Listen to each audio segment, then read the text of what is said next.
supaya kami dapat mendengarkannya, memahami, serta kami dapat melakukannya. Di dalam nama Yesus yang adalah firman yang hidup itu, kami sedia untuk mendengarkan firman-Nya. Amin. Shalom. Mari kita buka kitab kita seperti pembacaan kita tadi. Kitab Yosua pada pasalnya yang pertama. Saya baca ayatnya yang ke-7. Yosua pada pasalnya yang pertama, saya ambil ayatnya yang ke-7 sebagai bentuk firman Tuhan yang harus kita belajar tentang kehidupan ini.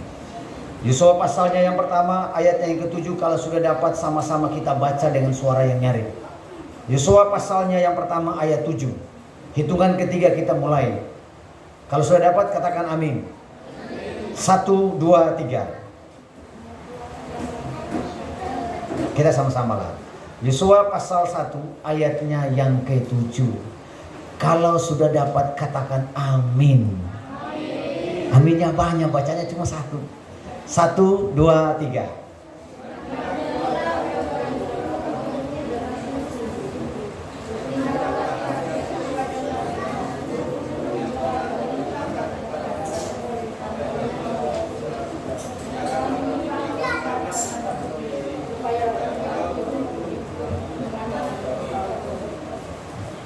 Saya baca buat kita. Hanya kuatkan dan teguhkanlah hatimu, dengan sungguh-sungguh bertindak hati-hati, sesuai dengan seluruh hukum yang telah diperintahkan kepadamu oleh hamba Musa. Janganlah menyimpang ke kanan atau ke kiri, supaya engkau beruntung di masa pun, dimanapun engkau pergi. Demikian jawaban kita pada malam ini. Yesus bersabda, berbahagialah setiap orang yang mendengarkan firman-Nya dan melakukan di sepanjang kehidupan ini. Shalom. Jangan lupa hashtag kita. Saya bilang 2024, semua katakan apa? Salah. 2024. Kurang semangat. 1, 2, 3. 2024. Betul? Sukses? Betul? Persoalan sukses itu persoalan belakangan. Yang penting kita masuk kehidupan ini dengan sebuah keyakinan. Hanya dengan keyakinan kita bisa mencapai apa yang hendak kita capai. Saya mau cerita dulu. Ada seseorang yang sangat terkenal di Amerika. Saya cerita orang Amerika, tapi saya belum pernah ke sana. Jangankan ke sana, jalan ke sana pun saya tidak tahu. Namanya itu Charles Blondin. Saya mungkin pernah cerita di sini ya, tapi gak apa-apa, kita ulang aja. Dia ini orang yang sangat hebat sekali. Dia itu bisa berjalan di atas seutas tali, dari ujung ke ujung tali itu gampang dia jalan tuh. Sampai dia jalan tuh sama dengan kita berjalan di atas tanah rata kayak gitu, santai aja. Pada suatu ketika dia mau melakukan pertunjukan seperti yang biasanya dilakukan. Ada seutas tali dari gedung sebelah kanan sini, ujungnya di sebelah kiri sini. Ketika itu penontonnya banyak sekali. Reporter mengatakan begini kepada para penonton. Yakinkah dan percayakah saudara-saudara bahwa Charles Blondin ini dia bisa berjalan dari ujung sini sampai ke sana? Semua mengatakan yakin, percaya. Benar ya, dia berjalan sampai ke tempat tujuan tuh nggak jatuh. Reporter mengatakan lagi, percayakah saudara, yakinkah dia bisa balik lagi dari arah sini ke sana? Percaya, yakin. Tapi kali ini dia bawa gerobak sambil tenteng gerobak berisikan pasir. Sebagian orang mengatakan percaya dan yakin, sebagian orang gak percaya. Sebagian orang mengatakan begini, gak bisa itu. Tadi kan dia bisa berjalan karena dia berjalan tidak bawa beban. Ini hati-hati. Yang tidak percaya tadi, mereka tetap tidak percaya. Begitu dia jalan, dia balik lagi sampai ke sana. Wih, jadi yang tidak percaya, percaya. Dia tanya lagi, percayakah saudara dia bisa balik lagi ke seberang, bawa gerobak ini? Semua mengatakan percaya. Tapi kali ini bukan muat pasir, muat manusia. Percaya, percaya. Lalu dia mengatakan ini, kamu percaya, percaya. Coba kamu naik. Jangan Pak, jangan Pak. Saya nih agak asma sedikit. Nggak mau dia. Dia tanya lagi, percayakah saudara bahwa dia bisa balik lagi membawa manusia? Yang lain mengatakan percaya. Kamu yang percaya? Percaya. Kamu naik. Jangan Pak, saya baru demam tadi. Lagi tawar menawar, datang seorang bocah bilang begini, saya mau. Orang semua kaget semua. Dia naik. Begitu dia naik, itu begitu mereka berjalan, semua orang tuh tahan napas semuanya. Takut mereka salah bernapas jatuh. Tahan napas semua. Jalan sampai tujuh. Yang tadi tidak percaya semua percaya, semua tepuk tangan, semua bersorak semuanya. Tapi kali ini orang tidak tertuju kepada si Charles Blondin tadi. Orang semua tertuju kepada si bocah kecil ini. Berani bonar manusia kecil ini. Dia tanya begini, reporter tanya begini, Dek, kenapa kamu tuh begitu berani bisa ikuti? Itu kan berbahaya. Dia mengatakan begini, saya percaya Charles Blondin itu adalah ayah saya. Sebagai seorang ayah yang baik, dia tidak mungkin menyusahkan anaknya. Sebagai seorang ayah yang baik, tidak mungkin dia menyusahkan anaknya sendiri. Makanya dia percaya. Dia percaya bukan sekadar dia cuma percaya, tapi dia mempercayakan seluruh kehidupannya kepada yang dipercayainya. Nah, setelah Bapak Ibu dengarkan kayak begitu, simpel sekali saya mengatakan kepada kita, saudara percaya kepada Tuhan? Percaya? Percaya enggak? Saudara percaya kepada Tuhan, gratis saja pun ragu-ragu. Saudara percaya kepada Tuhan? Karena kalau kita percaya kepada Tuhan, mari kita belajar dari bocah tadi. 365 hari yang kita jalani itu tidak ada satu orang yang tahu. Siapa tahu kita mengalami kecelakaan. Saya baru pulang makan kijang tadi sore itu. Baru aja hampir koi, hampir sedikit pun. Tangan saya kesetrum di situ. Adakah tadi siang saya tahu saya mau kena setrum? Gak ada, saya tahu itu. Yang saya tahu, saya diundang untuk makan kijang. Enak lagi. Sudah makan enak-enak, pulang ke setrum, yang ngerasa enak tadi hilang sekejap.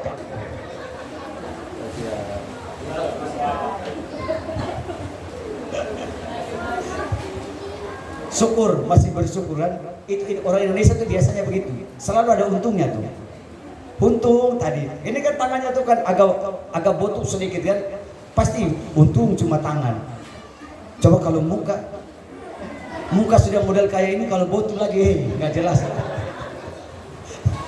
makin parah jadinya, makin nggak jelas lagi. Tetapi saudara-saudara, pesan firman Tuhan buat saudara dan saya, kita akan menjalani dan mengarungi akan perjalanan yang panjang sekali. 365 hari, ada kurang lebih 52 minggu, kurang lebih 12 bulan. 12 bulan atau 11 itu? 12 bulan ya. Siapa tahu 2003 tambah 1, 2013 14 tambah 1 14 bulan. Jadi nanti kalau begitu gaji 14 kita.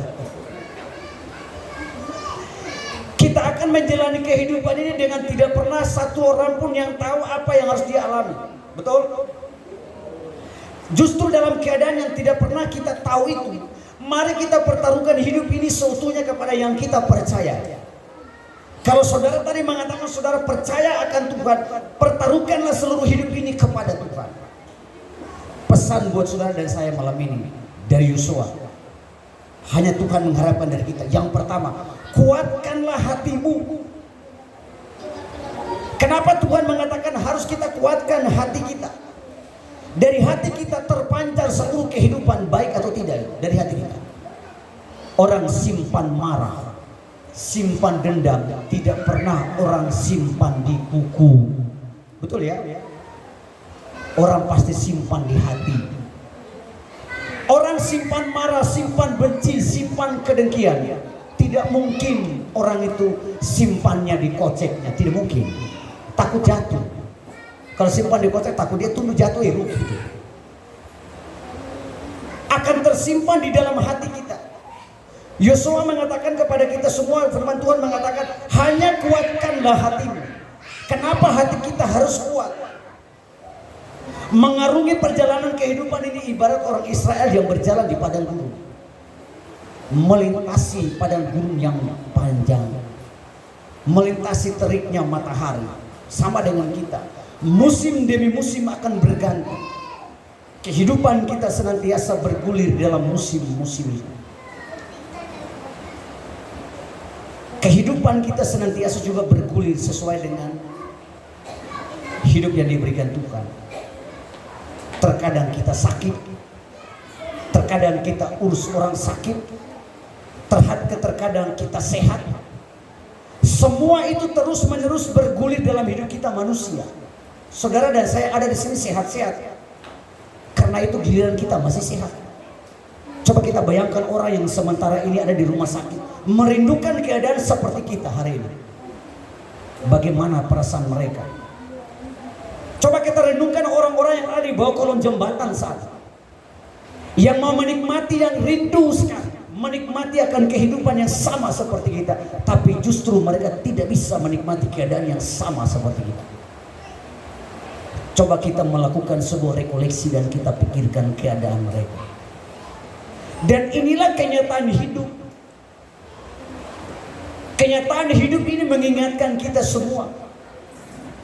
Kalau saudara dan saya ada di saat ini dalam keadaan yang sehat, belum tentu besok dan seterusnya itu kita seperti ini. Justru dalam keadaan itulah Tuhan mengharapkan dari kita, kuatkanlah dan teguhkanlah hatimu. Saya terjemahan begini, imanmu diperkuat. Yakinilah akan kehidupannya dan jalaninya hidup ini dengan penuh keyakinan. Sekalipun satu orang pun tidak tahu apa yang nantinya terjadi dengan hidup ini, tapi satu hal yang harus kita tahu, sebagaimana fajar yang tidak pernah terlambat untuk menyinari bumi ini, demikian pula kasih Tuhan tidak pernah terlambat untuk menolong saudara dan saya. Kita berikan kemuliaan untuk Tuhan. Oleh sebab itu, ketika saudara nanti malam ini begadang, besok pagi ketika tidur, malam nanti buka mata dan melihat mentari pagi, ingat, kasih Tuhan tidak pernah terlambat untuk memberikan kehidupan iman pada saudara. Pesan yang pertama, kuatkanlah hatimu. Pesan yang kedua, janganlah engkau menyimpang dari kiri ke kiri atau ke kanan. Ini pesan Yosua nih. Pesan firman Tuhan nih. Yang pertama, kita kuatkan hati kita, dan yang kedua, tidak boleh menyimpang dari kiri atau kanan. Ini terjemahannya kayak apa kira-kira? Lurus. Yang ke kiri maksudnya apa? Yang ke kanan maksudnya apa? Maksud saya, kalau sudah tidak ke kiri atau ke kanan ya pasti lurus. Tapi persoalannya bahwa kenapa Tuhan harus mengatakan seperti itu? Kalau kita sudah kuatkan iman dan percaya kita, maka kalau di kiri kita, ke kiri saya, di kiri kita akan ada tawaran-tawaran yang bisa menawarkan kita untuk percaya dan lari daripada kepercayaan yang tadi saudara sudah ucapkan tadi. Maka kita tidak boleh menyimpang ke sana. Bisa ingat ya? Jikalau ada di sebelah kanan yang menawarkan kita, karena kita sudah teguhkan hati kita, kita mau berjalan bersama dengan Tuhan, tapi kalau ada tawaran-tawaran, tinggalkan itu. Sebab apa? Kita sudah teguhkan hati kita. Kita mau menjalani kehidupan ini bersama dengan Tuhan. Jadi pesan Tuhan hari ini buat kita. Pertama apa tadi? Teguhkan dan kuatkan hatimu. Dan yang kedua, jangan menyimpang dari kiri ke kiri atau ke kanan. Lurus jalan hidup ini. Lurus. Sebab apa saudara? Sebab jalan hidup yang kita jalani, kalau kita hidup berjalan dengan Tuhan, maka saudara dan saya akan berjalan di dalam terang Tuhan. Yesus mengibaratkan kehidupannya, kalau kita baca dalam Injil Yohanes itu, ada beberapa hal yang Tuhan Yesus mengatakan kepada kita. Dia mengibaratkan akan kehidupan dirinya dengan kehidupan kita. Yang pertama dia mengatakan, akulah jalan kebenaran dan hidup. Akulah jalan kebenaran dan hidup. Kita kaitkan dengan Yosua pasal 1 tadi. Ketika kita sudah kuatkan akan kehidupan kita, hati kita, maka saudara akan berjalan bersama dengan Tuhan yang adalah jalan hidup saudara. Yang kedua, Yesus mengibaratkan dia dengan terang dunia. Akulah terang dunia, kata Yesus. Dia menerangi dunia ini. Saudara dan saya akan menjalani kehidupan ini di tahun yang baru, hari besok dan seterusnya. Kalau kita menjalani kehidupan ini, kita jadikan Tuhan sebagai roh yang menerangi akan kehidupan kita, maka saudara dan saya akan menjalani hidup ini. Saudara dan saya tidak akan tersesat. Sebab apa? Hidup kita terang dan diterangi oleh terang dunia, yaitu Yesus. Yosua memberikan firman Tuhan kepada kita. Sebab apa saudara? Kenapa Tuhan harus berulang kali mengingatkan Yosua? Sebab Tuhan menjanjikan ada berkat yang sudah menunggu Yosua dengan bangsa Israel di tanah Kanaan. Untuk mencapai itu, dia harus melintasi padang gurun. Kalau saya kaitkan dengan hidup kita nih, saudara dan saya ini kan, kita semua ini kan sudah punya rencana atau goal untuk kehidupan di tahun yang baru, betul? Atau enggak ada rencana? Ada rencana enggak? Ya paling tidak rencana untuk hidup lah. Jangan rencana-rencana yang lain. Paling tidak, paling sederhana, rencana untuk hidup lah.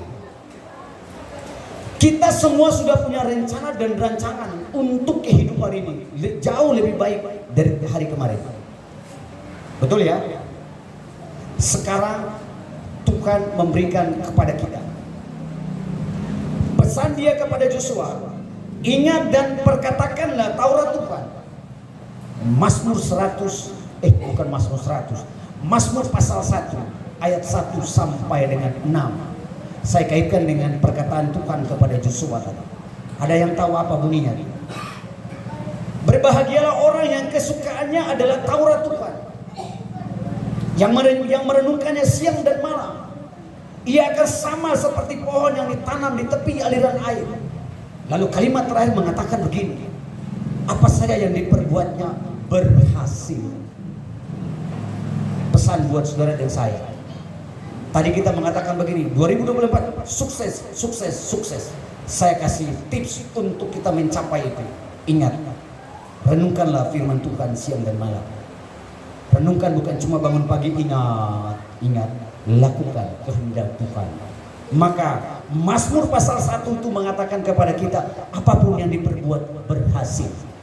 Ladang saudara akan berhasil, kebun sawit saudara akan berhasil, pekerjaan saudara akan berhasil, anak-anak saudara akan berhasil dalam dunia pendidikan mereka. Rencana dan rancanganmu akan mengalami keberhasilan. Usaha saudara-saudara akan menjadi usaha yang berhasil kalau saudara mengikuti tips yang ditawarkan Tuhan buat kita di malam ini. Kesukaannya adalah Taurat Tuhan, dan renungkanlah itu siang dan malam. Kita nggak perlu renungkan dari pagi sampai malam tanpa kita bekerja. Paling tidak mengawali akan setiap kehidupan ini. Kita bersaat teduh, paling tidak kita baca 1-2 ayat, menandakan kita merenungkan firman-Nya. 2024. 2024. Ini baru bilang 2024. Jangan lupa, itu hashtag kita di Kubu. Tidak boleh kita lupa itu. Ingat saya katakan, persoalan sukses itu persoalan untuk pekerjaan Tuhan. Yang bisa kita lakukan adalah kita kuatkan iman kita, percaya kita. Amin untuk firman Tuhan.